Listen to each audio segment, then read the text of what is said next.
The idea of fake news isn't new to our political landscape here in America, but it has been something that has even entered into rabbinic commentary that is so traditional that we think that the way the rabbis commented on the text is the actual way that we're supposed to understand the text.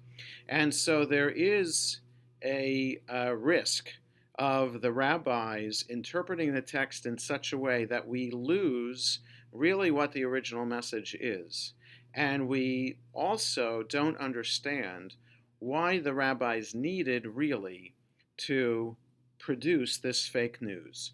What I'm talking about is this week's portion, Toldot, in which we read about the birth of the twins, Jacob and Esau, and their life together until Jacob steals the blessing that was intended from Isaac to Esau.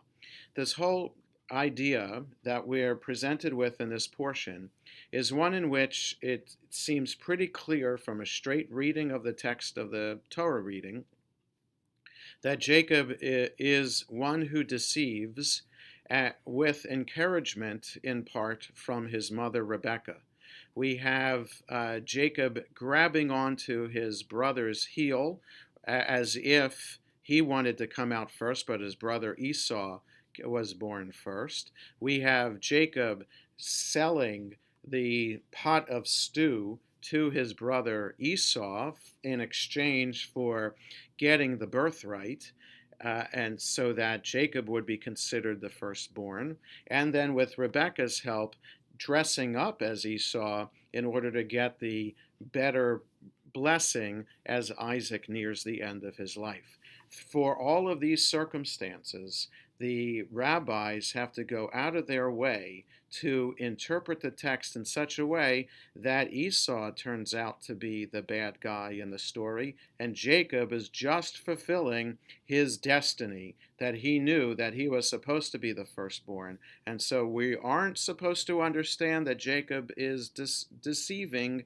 Rather, we are supposed to understand how Jacob is really fulfilling his part of the covenant to be the next in line, third in line after Abraham for the covenant. But why did the rabbis have to do that? Why? What were they afraid of with people reading the text? Would they think that people actually would want to have Esau part of our covenantal tradition?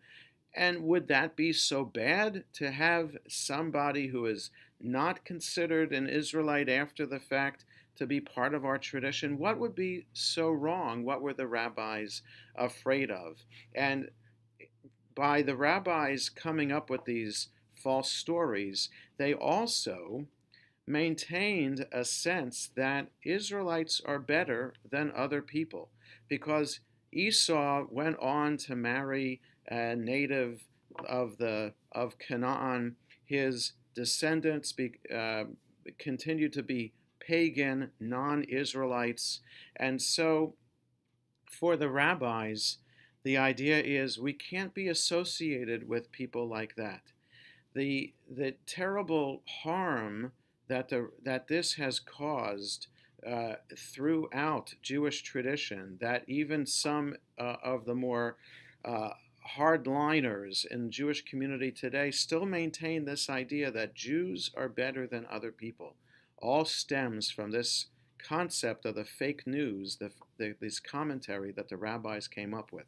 It is our job, and we see how difficult a task it is, to overcome a centuries-old tradition of maintaining these legends, maintaining these commentaries. It's our job to delve deeper within the story and to understand, it's okay that Jacob is flawed.